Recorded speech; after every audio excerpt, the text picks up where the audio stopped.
Hello everyone. तो आज हम लोग करने वाले हैं क्लास 7 साइंस का chapter number 1 nutrition in plant. In class 6 you learned that food is essential for all the living organism। हमने ये जाना कि फूड कितना ज़्यादा ज़रूरी है हम सब के लिए। You also learn that carbohydrate protein, और आपने ये भी सीखा कि carbohydrate protein fat vitamins and minerals हैं, ये सारे फूड के कंपोनेंट होते हैं। इन्हीं कंपोनेंट को हम क्या कहते थे, न्यूट्रिएंट कहते हैं। एंड ये जो होती है हमारी बॉडी के लिए बहुत ही ज़्यादा इम्पॉर्टेंट होती है। All living organism require foods, जितने भी लिविंग ऑर्गेनिज्म है वो बिना फूड के सर्वाइव नहीं कर सकते हैं, सभी को फूड की रिक्वायरमेंट होती है। Plant can synthesise food for themselves but animal including human can not. जो प्लांट होते हैं वो खुद अपना खाना खुद प्रिपेयर कर सकते हैं, लेकिन जो एनिमल होते हैं और ह्यूमन बींग होते हैं वो प्लांट पे डिपेंडेंट होते हैं फूड के लिए। But they cannot get it from plant, or they get it from plant or animal that eat plants।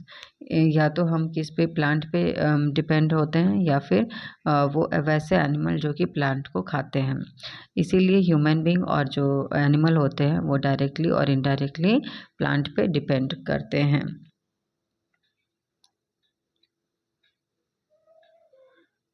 Next topic है 1.1 mode of nutrition in plant. Plant are the only organism that can prepare food for themselves by using water, carbon dioxide and minerals. Plant जो होता है एक ऐसा organism, एक इकलौता ऐसा organism है जो कि अपना फूड जो है प्रिपेयर करता है विद द हेल्प ऑफ, किसका इस्तेमाल करते हैं वो फूड प्रिपरेशन में, water, carbon dioxide and mineral का। The raw material are present in their surrounding, और जो भी रॉ मटेरियल उनको फूड प्रिपेयर करने के लिए चाहिए होता है वो उनके सराउंडिंग में अवेलेबल होता है। The nutrient enable living organism to build their bodies. जो न्यूट्रिएंट होता है वो किसी भी लिविंग ऑर्गेनिज्म को, उनकी बॉडी को बिल्डअप करने में उनकी मदद करता है, उनको ग्रो करने में मदद करता है, उनके रिपेयर बॉडी पार्ट्स में अगर कोई डैमेज होता है उसको रिपेयर करने में मदद करता है, और एनर्जी भी प्रोवाइड करता है। Nutrition is the mode of taking food by an organism and its utilisation by body. Nutrition क्या है, nutrition is a mode of taking, मतलब कोई भी ऑर्गेनिज्म किस तरह से फूड ले मोड है जिस तरह से वो फूड को कंज्यूम करता है, एंड उसका यूटिलाइजेशन, फूड का यूटिलाइजेशन बॉडी के द्वारा, इसे हम न्यूट्रिशन कहते हैं। The mode of nutrition in which organism make food themselves from simpler substance is called autotrophic. और ऐसा मोड न्यूट्रिशन का जिसमें कि जो ऑर्गेनिज्म है वो खुद अपना फूड प्रिपेयर करते हैं बाय यूजिंग सिंपल सब्सटेंस, जो भी उनको रॉ मटेरियल चाहिए होता है फूड प्रिपरेशन के लिए, वैसे ऑर्गेनिज्म को हम कहते हैं ऑटोट्रॉपिक ऑर्गेनिज्म, ठीक है, या फिर ऑटोट्रॉपिक न्यूट्रिशन। ऑटो का मतलब होता है सेल्फ, और ट्रोपोस का मतलब होता है नरिशमेंट, यानी वो खुद से ही वो नरिशमेंट या फिर न्यूट्रिशन प्रोवाइड करवा सकते हैं। Therefore plant are called autotrophs, इसीलिए प्लांट को कहा जाता है autotrophs. Animals are most other organism take in food prepare by the plant. और जो एनिमल्स होते हैं और वो क्या करते हैं, जो प्लांट के द्वारा वो take in food prepared by the plant, यानी वो प्लांट को कंज्यूम करते हैं, और इस तरह से जो प्लांट जो फूड प्रिपेयर करता है उसे भी वो इनडायरेक्टली कंज्यूम करते हैं। दे आर कॉल्ड हिट्रोट्रॉप्स, और इन्हें कहते हैं हिट्रोट्रॉप्स, ठीक है। तो हिट्रो का मतलब होता है जो फूड के लिए दूसरे पे डिपेंडेंट हो। नाउ आगे देखते हैं। Now we may ask that where the food factories of the plant are located, यानी जो प्लांट जो अपना फूड खुद प्रिपेयर करते हैं तो उनका फूड फैक्ट्री कहाँ पे लोकेटेड होता है। Whether the food is made in small part of the plant, यानी ये जो फूड का प्रिपरेशन का जो प्रोसेस है वो प्लांट के कौन से पार्ट में होता है। नेक्स्ट टॉपिक देखते हैं, इसमें हमें पता चलेगा 1.2 photosynthesis, food making process in the plant, यानी फोटोसिंथेसिस के बारे में बताया गया है, ऐसा प्रोसेस जिसकी मदद से फूड जो प्लांट जो है अपना फूड प्रिपेयर करते हैं। Leaves are the food factories of the plant. तो हमारे क्वेश्चन का आंसर ये होगा कि जो फूड फैक्ट्री यानी जहाँ पे प्लांट के वो पार्ट जहाँ पे फूड प्रिपेयर किया जाता है वो है प्लांट का लीव। तो लीव्स में ही हमारा प्लांट जो है फूड प्रिपेयर करता है, इसीलिए food factory of the plant के नाम, लीव्स को हम food factory of the plant के नाम से जानते हैं। Therefore all the raw material must reach the leave. तो इसीलिए जितने भी रॉ मटेरियल्स हैं उनको लीव तक पहुंचना होता है। Water and mineral present in the soil are absorb by the root and transported to the leaves. यानी जो वाटर होता है और वाटर और मिनरल ये दोनों सॉइल से रूट जो है उनको ऑब्जर्व करते हैं और सॉइल से ऑब्जर्व करते हैं और उसको ट्रांसपोर्ट करते हैं लीव्स तक। कार्बन डाइऑक्साइड वो एयर से ले लेते हैं through the tiny pores. Air से कैसे लेते हैं? लीव्स के ऊपर छोटे छोटे पोर्स होते हैं जिनको हम स्टोमेटा कहते हैं, जिसकी मदद से जो है लीव्स जो हैं कार्बन डाइऑक्साइड को लेते हैं फूड के प्रिपरेशन के लिए। These pores are surrounded by, और ये जो पोर्स होता है स्टोमेटा का जो पोर्स होता है वो गार्ड सेल से सराउंडेड होता है, गार्ड सेल से। सच पोर्स आर कॉल्ड स्टोमेटा, और इन पोर्स को क्या कहते हैं? स्टोमेटा कहते हैं। अब यहाँ पे देखिए सेल्स के बारे में थोड़ा सा दिया हुआ है। You have seen that buildings are made of, जैसे आपने देखा होगा जो बिल्डिंग्स बनती हैं, जो कंस्ट्रक्शन होता है, हाउसेस बनते हैं, वो ब्रिक से बनते हैं। तो सिमिलरली जो बॉडी होती है लिविंग ऑर्गेनिज्म का वो भी टाइनी यूनिट्स, छोटी सबसे छोटी यूनिट जैसे 6 सेल से बनती है। तो यूनिट इसे हम सेल कहते हैं। Cell can be seen only under the micro, और सेल को हम नेक्ड आई से नहीं देख सकते, उनको सिर्फ हम माइक्रोस्कोप की मदद से देखते हैं। Some organism are made only, कुछ जो ऑर्गेनिज्म होते हैं वो उनमें सिर्फ एक सेल से बने होते हैं। The cell enclosed by thin outer boundary, और सेल को चारों तरफ से एक पतली बाउंड्री से घिरे होते हैं जिसे हम कहते हैं cell membrane. Cell membrane. Most of the cell have a distinct centrally located spherical structure called nucleus, और ज़्यादातर सेल में एक स्फेरिकल स्ट्रक्चर होता है जो कि उनके सेंटर में या फिर बीच में कहीं लोकेटेड होता है जिसे हम न्यूक्लियस कहते हैं।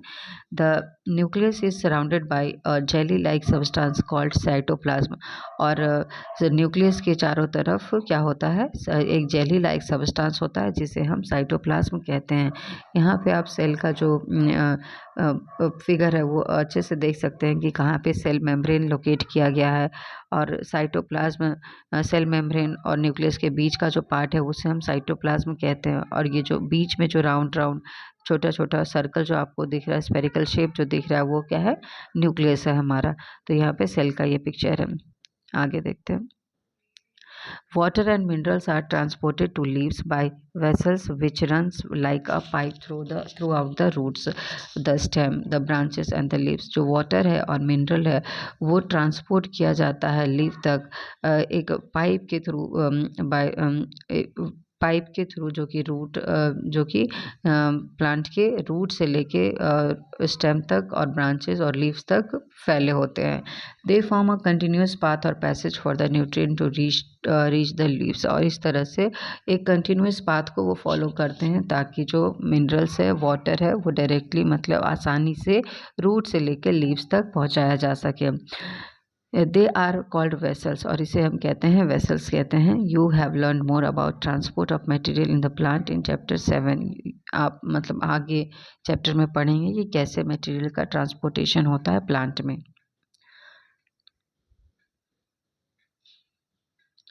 The leaves have a green pigment, leaves में क्या होता है? एक हरे कलर का पिगमेंट होता है जिसे हम क्लोरोफिल कहते हैं। ये जो पिगमेंट होता है ये लीव्स को एनर्जी, सनलाइट की एनर्जी को कैप्चर करने में मदद करता है, और दिस एनर्जी और इस एनर्जी का इस्तेमाल जो है लीव सिंथेसिस, फूड के सिंथेसिस करने में या फूड को प्रिपेयर करने में with the help of carbon dioxide and water, ये सब मिलके फूड का प्रिपरेशन वो प्लांट करते हैं। Since the synthesis of the food occurs in the presence of sunlight, क्यों? जबकि ये जो फोटोसिंथेसिस का जो प्रोसेस होता है, जो फूड के प्रिपरेशन का जो प्रोसेस होता है वो सनलाइट की प्रेजेंस में होता है, इसीलिए हम इसे कहते हैं फोटोसिंथेसिस। यानी जो सिंथेसिस, जो फूड के प्रिपरेशन का प्रोसेस होता है वो सनलाइट की प्रेजेंस में होता है, इसीलिए हम इसे बोलते हैं फोटोसिंथेसिस। फोटो का मतलब हुआ लाइट और सिंथेसिस का मतलब हुआ टू कंबाइन या to prepare. So we find that chlorophyll, sunlight, carbon dioxide and water are necessary to carry out the process of photosynthesis. Photosynthesis करने के लिए सबसे ज़रूरी चीज़ें क्या हैं? सनलाइट, कार्बन डाइऑक्साइड, वाटर, ठीक है। और it is unique process on the earth, ये सबसे यूनिक प्रोसेस है अर्थ के ऊपर। The solar energy is captured by the leaves, और ये जो सोलर एनर्जी है, सनलाइट की जो एनर्जी है, वो लीव्स उसको कैप्चर कर लेते हैं और उसको स्टोर करके रखते हैं प्लांट में as a form of food. The sun is the ultimate source of energy for the all living organism, और इस तरह से जो सन है वो सभी ऑर्गेनिज्म के लिए एक सोर्स ऑफ एनर्जी के रूप में काम करता है। Can you imagine life on the earth in the absence of photo? क्या आप अगर सोचें कि अगर फोटोसिंथेसिस ना हो तो क्या हम लोग सर्वाइव कर पाएंगे? तो in the absence of photosynthesis there would be no food. अगर फोटोसिंथेसिस ना हो प्लांट में तो ना कोई भी फूड प्रिपेयर प्लांट नहीं करेंगे। अगर प्लांट फूड प्रिपेयर नहीं करेंगे तो उन पे जितने भी एनिमल्स और ह्यूमंस बीइंग डिपेंडेंट है वो सब भी नहीं रह पाएंगे। तो the survival of almost all living organism directly और indirectly depends upon the food made by the plant. तो इस तरह से जो सर्वाइवल है सब ऑलमोस्ट सभी ऑर्गेनिज्म का डायरेक्टली या इनडायरेक्टली डिपेंड करते हैं प्लांट के ऊपर फूड के लिए। Beside oxygen which is essential for, और अब ऐसा नहीं है कि फूड के लिए, जबकि जो ऑक्सीजन जो हम ब्रीद इन करते हैं वो भी हमें कहाँ से मिलता है? वो भी हमें प्लांट से ही मिलता है। All organism is produced during the photosynthesis. In the absence of photosynthesis, life would be impossible on the earth. अगर फोटोसिंथेसिस ना हो तो अर्थ पे कोई लाइफ नहीं रहेगी, लाइफ होना बिल्कुल इम्पॉसिबल हो जाएगा। अब यहाँ पे ब्लू बॉक्स में देखिए क्या लिखा हुआ है।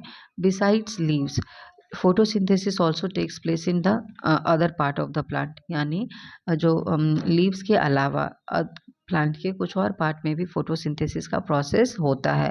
In the green stem and the green branches, कहाँ होता है वो? ग्रीन स्टेम में और ग्रीन ब्रांचेस में भी फोटोसिंथेसिस होता है। The desert plants have scale और spine like leaves to reduce loss of water by transpiration. और जो डेजर्ट प्लांट है, यानी जो रेतीली जगह पे या फिर रेगिस्तान में जो प्लांट्स पाए जाते हैं उनके अंदर स्केल्स होता है या फिर स्पाइंस यानी कांटे होते हैं, जो कि वाटर का जो लॉस होता है, प्लांट क्या करता है अगर उसमें एक्सेस वाटर होता है तब वो लीव से स्टोमेटा के थ्रू पानी को बाहर निकाल देता है, जो कि क्या करता है इस प्रोसेस का जो प्लांट एक्सेस वाटर को जो अपने अंदर से बाहर निकालता है उस प्रोसेस को हम कहते हैं ट्रांसपीरेशन। और इसीलिए जो डेजर्ट प्लांट में जो स्पाइंस होता है, स्केल्स होता है, वो क्या करता है कि पानी को बाहर निकलने से, ये जो ट्रांसपीरेशन का जो प्रोसेस है वाटर, उसमें लॉस ऑफ वाटर होता है, तो इस चीज़ को वो कम करता है। तो this plant have green stem, इनका क्या होता है? स्टेम ग्रीन होता है, जो कि इसी में कैरी आउट फोटोसिंथेसिस, और इसमें फोटोसिंथेसिस की प्रोसेस होती है। आगे बढ़ते हैं। During the photosynthesis chlorophyll containing cells of the leaves in the presence of sunlight use carbon dioxide and water to synthesis carbohydrates, and the process can be represented in the equation। अब यहाँ पे देखिए जब photosynthesis होता है तो जिस cell में, लीव्स के जिस सेल में क्लोरोफिल प्रेजेंट होता है, तो सनलाइट की प्रेजेंस में और कार्बन डाइऑक्साइड का यूज़ करके और वाटर का यूज़ करके ये क्या सिंथेसिस करते हैं, ये क्या बनाते हैं? ये कार्बोहाइड्रेट बनाते हैं। तो इस प्रोसेस को हम कैसे रिप्रेजेंट करते हैं? देखिए बहुत ज़्यादा इंपॉर्टेंट है, बहुत सारे एग्जाम्स में पूछा जाता है। तो यहाँ पे देखिए कि कार्बन डाइऑक्साइड कंबाइन होगा वाटर के साथ और सनलाइट और क्लोरोफिल का यूज़ करके कार्बोहाइड्रेट और ऑक्सीजन हमें मिलता है, ठीक है। तो इस तरह से हमारा ये रिएक्शन होता है। यहाँ पे देखिए क्लोरोफिल को दिखाया गया है, सेक्शन ऑफ अ लीफ का एक सेक्शन लेके उसमें क्लोरोफिल की प्रेजेंस को दिखाया गया है। और यहाँ पे गार्ड सेल, जहाँ पे ओपनिंग होती है, जहाँ से जो पोर्स होता है वो गार्ड सेल के द्वारा देखिए दोनों अलग अलग दिखाई दे, यानी ओपन है ये। और यहाँ पे जो पोर्स होता है उसको क्या बोलते हैं? स्टोमा। सेक्शन ऑफ यहाँ पे देखिए स्टोमा का पिक्चर दिखाया गया है। सेल गार्ड, जिसको गार्ड सेल के द्वारा वो का गार्ड सेल उनको क्या करते हैं, ओपन और क्लोज करने में। ओपनिंग यहाँ पे देखिए, अब जब ये गार्ड सेल क्या करेंगे, ओपन एंड क्लोज करने में इनकी का काम गार्ड सेल का ही है इनका। आगे देखिए, यहाँ पे एक प्लांट डायग्राम दिखाया गया कि फोटोसिंथेसिस का प्रोसेस कैसे होता है। सनलाइट ले रहे हैं लीव्स, अब यहाँ से कार्बन डाइऑक्साइड भी ले रहे हैं और एटमॉस्फेयर से, क्लोरोफिल उनके लीव में प्रेजेंट है, वाटर एंड मिनरल इन्होंने ले लिया रूट से, और उसके बाद क्या दे रहे हैं, कार्बोहाइड्रेट तो देंगे ही, साथ साथ हमें ऑक्सीजन बाहर निकल रहा है यहाँ से, कार्बन डाइऑक्साइड अंदर जा रहा है और ऑक्सीजन हमारा बाहर आ रहा है। तो during the process oxygen is released. इस प्रोसेस की ड्यूरेशन में क्या होता है कि ऑक्सीजन बाहर आता है। The presence of starch in the leaves indicate the occurrence of the photosynthesis. और जो स्टार्च की जो प्रेजेंस होती है लीव्स में, वो यही बताता है कि यहाँ पे फोटोसिंथेसिस जो हुआ है। Starch is also a carbohydrate. Starch भी क्या है, एक तरह का carbohydrate he.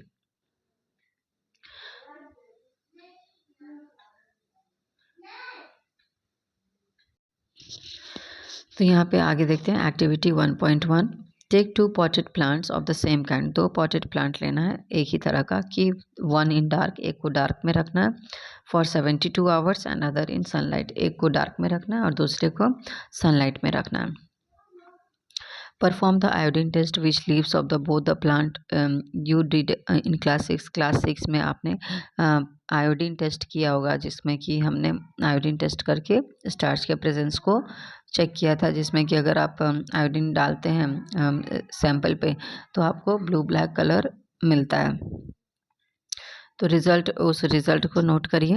Now leave the pot which was earlier kept in the dark in sunlight for 3। जिनको आपने पहले डार्क में रखा था उसको 3 से 4 दिन के लिए आपको सनलाइट में रखना है।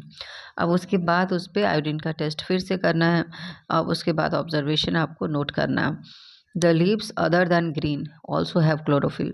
जो ग्रीन नहीं है लीव्स, जो ग्रीन नहीं दिखते हैं हमें, जैसे येलो यहाँ पे पिक्चर में देख रहे हैं, उनमें भी क्लोरोफिल होता है। The large amount of red and brown another pigment mask the green color. mm, the large amount of red, brown and other pigments mask the green color। मतलब जो इतना लार्ज अमाउंट में ये जो ब्राउन कलर या फिर red colour होता है और अदर पिगमेंट का जो मास्क होता है वो ग्रीन कलर को कवर कर देता है। तो photosynthesis take place in these leaves also, और इसीलिए इनमें भी फोटोसिंथेसिस हो रहा होता है।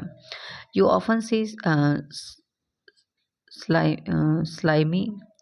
slimy green patches on ponds और स्टैगनेंट वाटर। अब अच्छा, आपने कहीं देखा होगा कि कहीं पे रुका हुआ पानी या फिर पॉन्ड है तो उसमें एक ग्रीन लेयर देखा होगा आपने, ठीक है। तो these are generally form by the growth of the organism called algae. तो ये क्यों होता है वहाँ पे, क्योंकि वहाँ पे एल्गी का ग्रोथ हो जाता है, इसीलिए वो वहाँ पे ग्रीन पैचेस आपको दिखाई देता है। Can you guess why algae are green in colour. क्या आप अब तो गेस कर सकते हैं कि क्यों उनका कलर ग्रीन होता है। तो उनमें भी क्या होता है, क्लोरोफिल की प्रेजेंस होती है जो कि उनको ग्रीन कलर प्रोवाइड करता है। Algae can also prepare their own food by photosynthesis, और इसीलिए एल्गी भी जो है अपना खुद से फूड प्रिपेयर कर सकते हैं। Synthesis of the plant food other than carbohydrates. You have learned that plant synthesis carbohydrate through the process of photosynthesis. जो प्लांट है वो फूड प्रिपेयर करते हैं, कार्बोहाइड्रेट प्रिपेयर करते हैं by the process of photosynthesis. The carbohydrate are made of carbon, hydrogen and oxygen. और carbohydrate बनता कैसे, कार्बन, हाइड्रोजन और ऑक्सीजन के कॉम्बिनेशन से। These are use to synthesis other component of the food such as. और यही जो है इनका इस्तेमाल होता है फूड के अदर कंपोनेंट को सिंथेसिस करने में, जैसे कि प्रोटीन एंड फैट। लेकिन जो प्रोटीन होता है वो नाइट्रोजनियस सबस्टांस होता है विच कंटेन नाइट्रोजन, यानी उसमें क्या प्रेजेंट होगा, नाइट्रोजन प्रेजेंट होता है। From where do you plant कंट। अब ये नाइट्रोजन प्लांट में कैसे आता है, कहाँ से लेते हैं plant nitrogen. Recall that nitrogen जो है हमारे एटमॉस्फेयर में भी अबंडेंस में प्रेजेंस है in the gaseous form in the air. However, plant absorb nitrogen from the plant cannot absorb nitrogen in this form। लेकिन जो प्लांट है वो डायरेक्टली एटमॉस्फेयर से नाइट्रोजन नहीं लेते हैं। Soil has certain bacteria that convert gaseous nitrogen into usable form. जो plant के अंदर जो सॉइल में क्या होता है कि जो सॉइल में जो बैक्टीरिया प्रेजेंट होता है वो जो गैसियस नाइट्रोजन है उसको कन्वर्ट कर देती है यूजेबल फॉर्म में और release it into the soil, और फिर वो क्या करती है उसको सॉइल में रिलीज कर देती है। These are observed by the plant along with the water.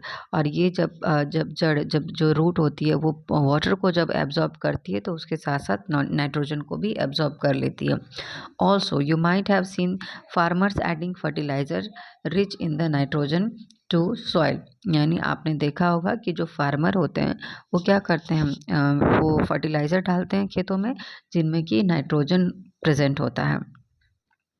In this way, the plant fulfill their requirement of the nitrogen along with the other constituent। और इस तरह से प्लांट जो है नाइट्रोजन की रिक्वायरमेंट को फुलफिल करते हैं।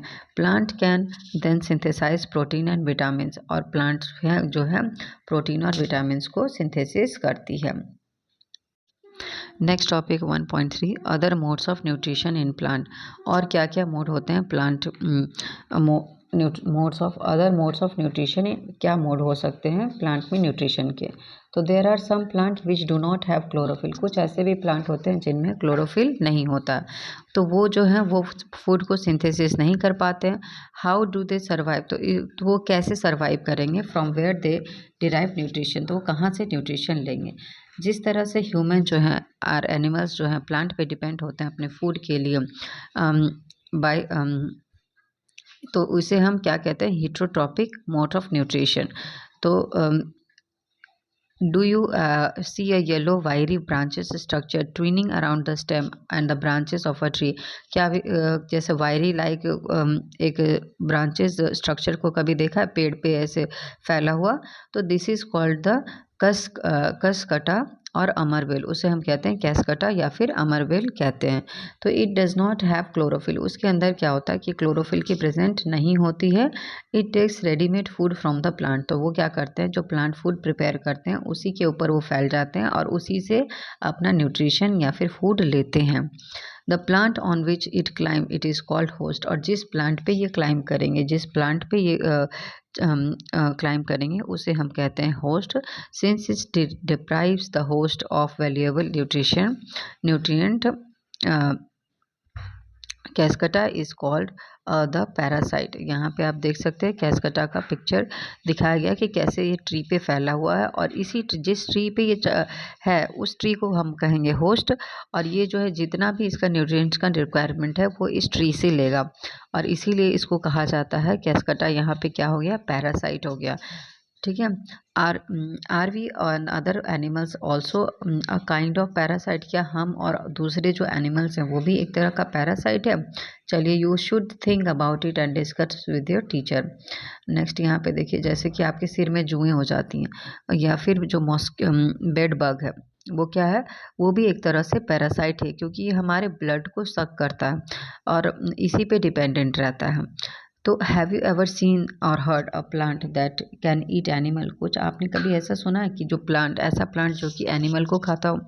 तो there are few plants which can trapped insect and digest them. कुछ ऐसे भी प्लांट होते हैं जो कि इंसेक्ट को क्या करते हैं, इंसेक्ट को ट्रैप कर लेते हैं और उसको डाइजेस्ट कर लेते हैं अपने अंदर। तो is it not amazing. Such plants में ग्रीन और सम अदर कलर, ग्रीन भी हो सकते हैं और किसी दूसरे कलर के भी हो सकते हैं। Look at the plant in the figure 1.6। यहाँ पे देखिए पीचर प्लांट का पिक्चर दिखाया गया है। पीचर प्लांट में क्या होता है कि द पीचर लाइक और jug like structure is modified part of the leaves. ये क्या है, एक जग लाइक लीव से लटकता हुआ यहाँ पे हैंग होता हुआ एक आपको ये दिख रहा है पीचर जैसा शेप का स्ट्रक्चर दिख रहा है जो कि लीव्स का ही पार्ट है, मॉडिफाइड पार्ट है। The apex of the leave form और ऊपर एक लिड के जैसा यहाँ ढक्कन जैसा दिख रहा है आपको, तो द फॉर्म करता है। तो विच कैन ओपन एंड, और ये बंद हो सकता है और खुल सकता है। ठीक है। Close the mouth of the pitcher. Inside the pitcher there are hair which are directed downward. और पिचर के अंदर क्या होता है, हेयर लाइक स्ट्रक्चर होता है जो कि नीचे की तरफ डाउनवर्ड की तरफ जा रहा होता है। वह जो जब भी कोई इंसेक्ट इसके ऊपर बैठता है पिचर के ऊपर, the lid closes and trap the insect get entangled into the hair. और क्या करता है कि जो लिड होता है पिचर प्लांट का वो बंद हो जाता है और जो है जो इंसेक्ट होता है वो अंदर की तरफ चला जाता है। उसके बाद लिड क्लोज हो जाएगा तो इंसेक्ट उसमें ट्रैप हो जाता है। द इंसेक्ट इज उसके बाद जो ये पिचर होता है वो उसको डाइजेस्ट कर लेता है। इसके digestive juice digested by the digestive juice secreted in the pitcher and its nutrients are absorbed। और उसके बाद उसके न्यूट्रिशन को वो एब्जॉर्ब, इंसेक्ट के न्यूट्रिएंट को वो एब्जॉर्ब कर लेता है। Such insect eating plants are called insectivorous plants. और इसी तरह से इंसेक्ट खाने वाले प्लांट्स को हम इंसेक्टिवोरस प्लांट्स कहते हैं। Is it possible that such plant do not get all requirement nutrients from the soil with a in which they grow? यानी क्या is it possible that such plant do not, क्या ये possible है कि ये इनको मतलब जितने भी न्यूट्रिएंट की रिक्वायरमेंट होती है वो सॉइल से नहीं मिलती है जहाँ पे ये ग्रो करते हैं।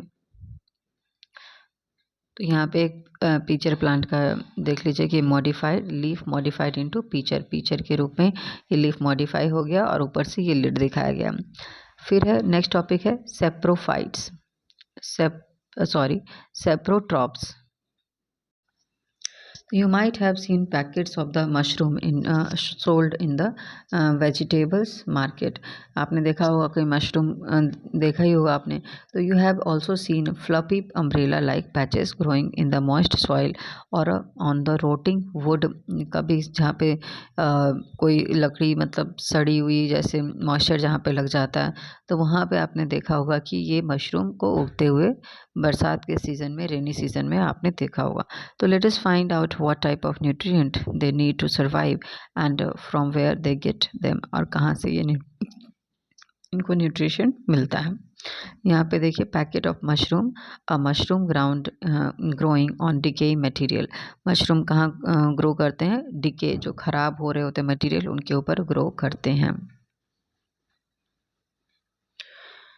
एक्टिविटी है यहाँ पे, take a piece of bread, एक ब्रेड लेना है आपको, उसको फिर मॉइस्ट में उसको पानी से भिगाना है।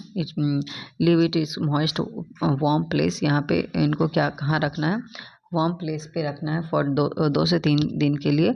अनटिल फ्लफी पैचेस अपीयर, जब तक उस पर कुछ पैचेस आपको दिखाई ना दें। What is the colour of this patches, इस पैचेस का जो है जो उस पर आपको जो दिख रहा है वो पैचेस का कलर को नोटिस करना है। ऑब्जर्व द पैचेस अंडर, उसके बाद उसको माइक्रोस्कोप के अंदर देखिए, या फिर मैग्नीफाइंग ग्लास के अंदर देखिए। राइट डाउन योर, उसके बाद अपना ऑब्जर्वेशन आप अपने नोटबुक में लिखना है। You will see cotton like threads spread on the piece of bread. यानी आप क्या देखेंगे कि एक कॉटन के जैसा, रुई के जैसा आपको थ्रेड दिखेगा ब्रेड के ऊपर फैला हुआ। इस पिक्चर में आप देख सकते हैं फंगी ग्रोइंग ऑन ब्रेड। तो अगर आप उसको मैग्नीफाई करके देखेंगे तो ये इस तरह से ग्रीन कलर का दिखेगा। तो these organism are called fungi. इन ऑर्गेनिज्म को क्या कहते हैं, fungi. And they have a different mode of nutrition, और इनका फूड कंज्यूम करने का तरीका अलग होता है। They observe the nutrition from the bread, और वे कहाँ से न्यूट्रिशन ऑब्जर्व कर रहे हैं, ये ब्रेड से न्यूट्रिशन को absorb कर रहे हैं। They absorb nutrition from the bread, and this mode of nutrition in which organism take the nutrition from the dead and decaying matter is called saprotropic nutrition। और ऐसा mode of nutrition, ये जो mode of nutrition जिसमें कि जो organism होता है वो nutrition किसी dead और decaying matter से ले रहा होता है, उसे हम कहते हैं saprotropic nutrition। Such organism with saprotropic mode of nutrition are called saprotrophs. यानी जो ऑर्गेनिज्म उस मोड ऑफ न्यूट्रिशन को तो सेप्रोट्रॉपिक न्यूट्रिशन कहते हैं, लेकिन जो ऑर्गेनिज्म सेप्रोट्रॉपिक मोड से न्यूट्रिशन लेते हैं उसे हम बोलते हैं सेप्रोट्रॉप्स। तो फंगी ऑल्सो, जैसे आपने कभी देखा होगा कि अचार खराब हो जाता है, तो फंगी व्हीकल पे भी लगता है, लेदर पे हो सकता है, कपड़ों पे हो सकता है, या किसी भी सामान पे हो सकता है जो कि हॉट और ह्यूमिड वेदर में रहता है लंबे समय तक के लिए। During the rainy season they spoil many things. अगर अब बरसात के समय बहुत सारी चीज़ें हमारी ख़राब हो जाती हैं, कुछ जो भी अगर ग्रेन्स भी है, दालें हैं, पल्सेस हैं, ये सब भी क्या हो जाता है, उसमें भी फंगस लग जाता है क्योंकि मॉइस्चर की वजह से। Ask your parents about menace of fungi in their house and the fungal spores are generally present in air. जो फंगल स्पोर्स होते हैं वो कहाँ प्रेजेंट होते हैं, एयर में प्रेजेंट होते हैं। When they land when they land wet and warm things. जब वो वेट वो हमेशा मतलब एयर में प्रेजेंट होते हैं फंगल स्पोर्स जो होता है। जब वो वेट किसी भी गीले और वार्म चीज़ पे लैंड करते हैं तो वो जर्मिनेट करना शुरू कर देते हैं, वो ग्रो करना शुरू कर देते हैं। Now can you figure out how we can protect our things from getting spoiled. अब आप कैसे बचा सकते हैं अपनी चीज़ों को। तो some organism live together and share. Next देखते हैं, कुछ ऑर्गेनिज्म जो होता है एक साथ रहते हैं और वो अपना शेल्टर को शेयर करते हैं, अपने न्यूट्रिशन को शेयर करते हैं। तो इस तरह के रिलेशनशिप को हम बोलते हैं सिम्बायोसिस। इस तरह के रिलेशनशिप को हम बोलते हैं सिम्बायोसिस। तो फॉर एग्जांपल मान लीजिए कि कुछ ऐसे फंगी है जो कि कहाँ रहते हैं, प्लांट के रूट में रहते हैं। तो द प्लांट जो है उनको न्यूट्रिशन प्रोवाइड करता है फंगस को, और इन रिटर्न जो फंगस है वो water and certain nutrient provide करता है प्लांट को। जो in organism called lichen, a chlorophyll containing partner which is an तो इन organism called the lichen, a chlorophyll containing partner which is an algae। lichen क्या है, एक तरह का एल्गी है, एंड अ फंगस, जिसमें कि lichen एक ऐसा ऑर्गेनिज्म है जिसमें कि एल्गी और फंगस दोनों एक साथ रहते हैं। द फंगस प्रोवाइड, जो फंगस है वो क्या प्रोवाइड करता है, उनको शेल्टर प्रोवाइड करता है, वाटर एंड मिनरल्स प्रोवाइड करता है एल्गी को। और इन रिटर्न एल्गी क्या प्रोवाइड करता है, एल्गी तो अपना फूड खुद प्रिपेयर कर सकता है, तो एल्गी क्या प्रोवाइड करता है उनको, फूड प्रिपेयर, जो उन्होंने फूड प्रिपेयर किया है क्योंकि उसमें क्लोरोफिल प्रेजेंट है एल्गी में, तो वो जो फूड प्रिपेयर करता है वो फंगस को प्रोवाइड करता है। तो इस तरह से लीचन में क्या होता है, सिम्बायोसिस, फंगस और एल्गी का सिम्बायोसिस रिलेशन होता है। नेक्स्ट टॉपिक यहाँ पे देखिए 1.5 how nutrient are replenished in the soil. Soil में कैसे न्यूट्रिशन रिप्लेनिश होता है। Have you seen farmers spreading manure और फर्टिलाइजर इन द फील्ड। कभी आपने फार्मर को मैन्योर और फर्टिलाइजर स्प्रेड करते हुए देखा है फील्ड में। तो और gardening using them in the lawns और इन पॉट्स, या फिर अगर हम पौधों में भी, आजकल हम पौधों में भी ये पॉट्स में भी अगर पौधों को लगाते हैं तो उसमें भी थोड़ा बहुत फर्टिलाइज़र डालते हैं। तो यू लर्न, ताकि उनकी ग्रोथ अच्छी हो सके। You learn that plant absorb minerals and nutrition from the soil. हम जानते हैं कि जो प्लांट होता है वो मिनरल्स और न्यूट्रिशन कहाँ से लेता है, सॉइल से लेता है। So their amount in the soil on the declining, और सो देयर अमाउंट्स, जो मिनरल्स होते हैं उनकी जो अमाउंट होती है वो सॉइल में डिक्लाइन यानी कम होने लगती है। तो फर्टिलाइजर्स और मैन्योर क्या करते हैं, जिसमें कि न्यूट्रिशन प्रेजेंट होता है, जैसे कौन से न्यूट्रिशन प्रेजेंट होता है फर्टिलाइजर और मैन्योर में, नाइट्रोजन, पोटेशियम, फॉस्फोरस, ये इंपॉर्टेंट है तीन। And this nutrition need to be added from the time to time to increase the soil. और इन न्यूट्रिशन को ऐड किया जाता है सॉइल में ताकि सॉइल की जो फर्टिलिटी है, सॉइल की जो न्यूट्रिशन रिच रखा जा सके। तो we grow plants and keep them healthy if we can fulfil the nutrition requirement of the plant. और हम अपने प्लांट को कैसे हेल्दी रख सकते हैं, कैसे वो अच्छे से ग्रो कर सके, अगर हम इन न्यूट्रिशन का ध्यान रखें तो वो बिल्कुल अच्छे से ग्रो कर सकते हैं और वो हेल्दी रहेंगे। तो usually crop plant absorb a lot of nitrogen. जो क्रॉप प्लांट होते हैं, जो हम खेती करते हैं, तो उस समय क्या होता है, वे प्लांट जो हैं बहुत ही ज़्यादा अमाउंट में न्यूट्रिशन को, नाइट्रोजन को एब्जॉर्ब करते हैं सॉइल से। एंड सॉइल जो है वो नाइट्रोजन डेफिशिएंट बन जाता है, सॉइल में क्या हो जाता है, नाइट्रोजन की कमी हो जाती है। तो हमने ये देखा कि नाइट्रोजन तो बहुत प्लेंटी, 78% हमारा एटमॉस्फेयर में नाइट्रोजन प्रेजेंट है।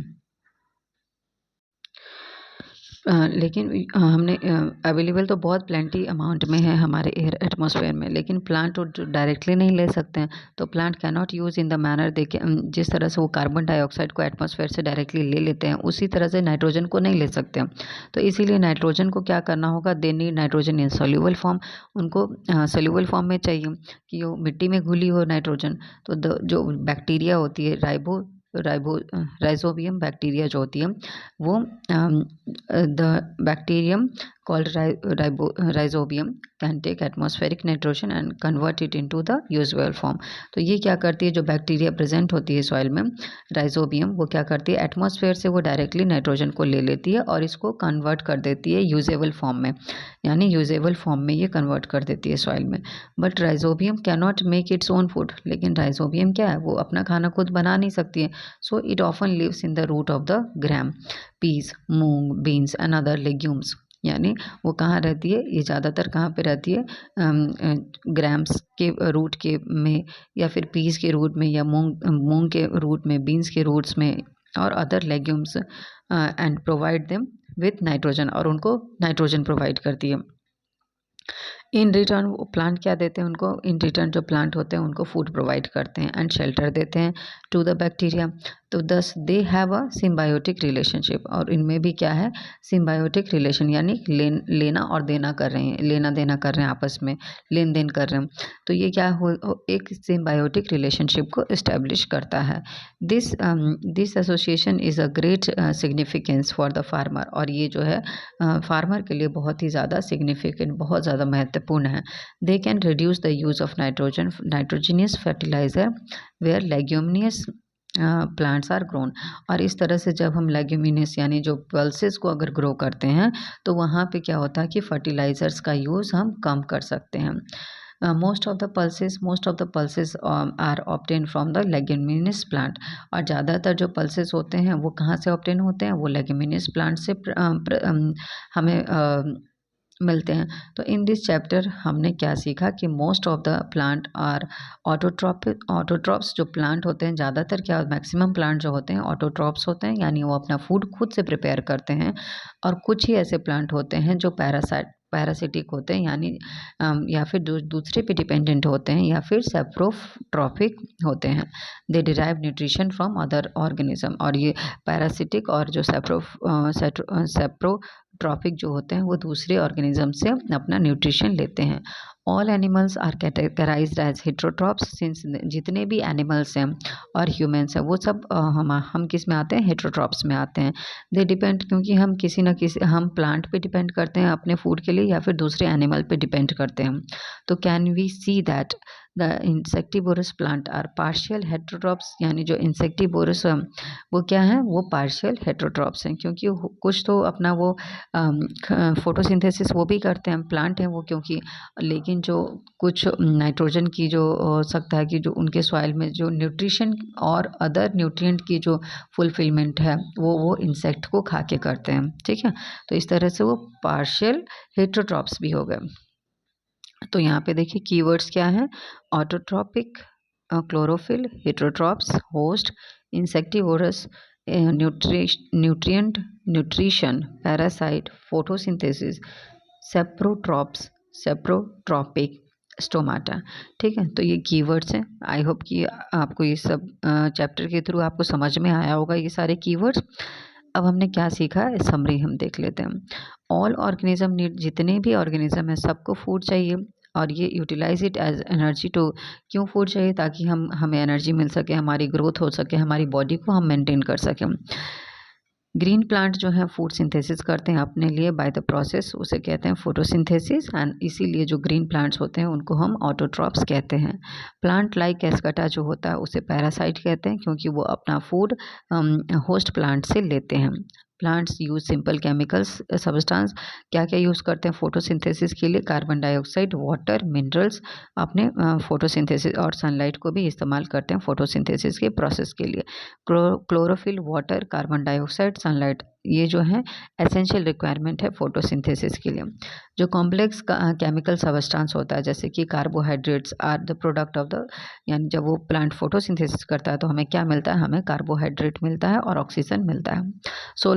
Solar energy is absorb by the chlorophyll present in the leaves. Solar sun की जो एनर्जी है वो क्लोरोफिल के द्वारा क्या किया जाता है, ट्रैप कर लिया जाता है, एब्जॉर्ब कर लिया जाता है लीव्स में। And oxygen is produce during the photosynthesis, और फोटोसिंथेसिस की ड्यूरेशन में ही ऑक्सीजन का प्रोडक्शन होता है बाय द प्लांट।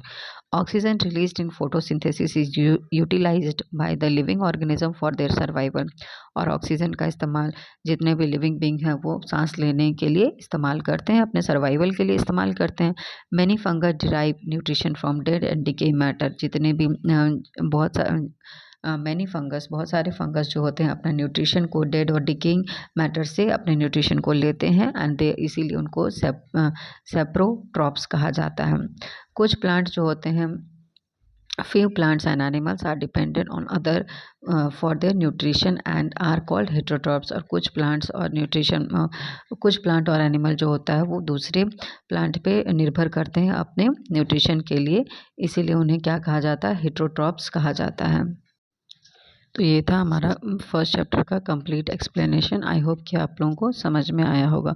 अगर आपको वीडियो अच्छा लगे तो उसे लाइक करिएगा और चैनल को सब्सक्राइब करिएगा। Thank you.